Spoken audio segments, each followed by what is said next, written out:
बच्चों नीट 2026 के लिए ये टॉपिक बहुत बहुत 100% इंपॉर्टेंट रहने वाला है और ये टॉपिक है conservation of mechanical energy. Conservation of mechanical energy,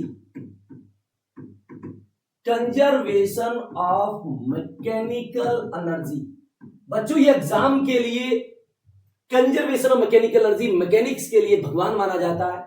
यदि आपने इसको ये सीख लिया कि अप्लाई कहां होगा तो मैकेनिक्स आपके लिए इजी रह जाएगी।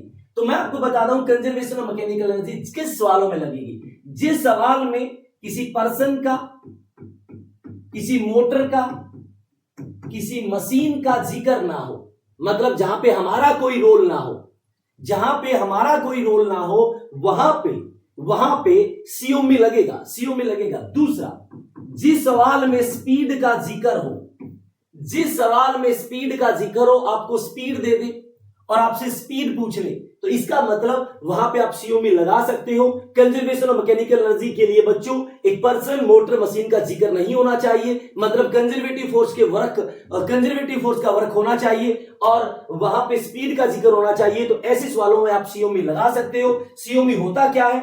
Initial potential energy plus initial kinetic energy is equal to final potential energy और प्लस में फाइनल काइनेटिक एनर्जी, यानी कि sum of mechanical energy is equal to constant.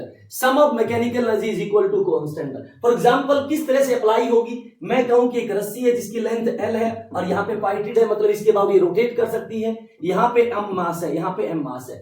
आपसे पूछा जाए यदि इसको रिलीज कर दें, यदि इसको रिलीज कर दें तो जब ये इस पॉइंट पे पहुंचेगी, इस पॉइंट पे पहुंचेगी तो इसकी स्पीड बताइए, इसकी स्पीड बताइए। अब मुझे पता है बच्चों यहां से यहां तक इसको लाने के लिए हमारा कोई रोल नहीं है। यदि हमारा कोई रोल नहीं है और स्पीड पूछ रहा है तो यहां पे सीओ में लगा सकते हैं। आपको पता है कि पोटेंशियल एनर्जी के लिए एक रेफरेंस लाइन का होना जरूरी है, तो मैंने इसको मान लिया रेफरेंस लाइन, इसको मान लिया रेफरेंस लाइन। ये रेफरेंस लाइन से L ऊपर है तो यानी कि इनिशियल पोटेंशियल एनर्जी कितनी हो जाएगी बच्चों? mgl।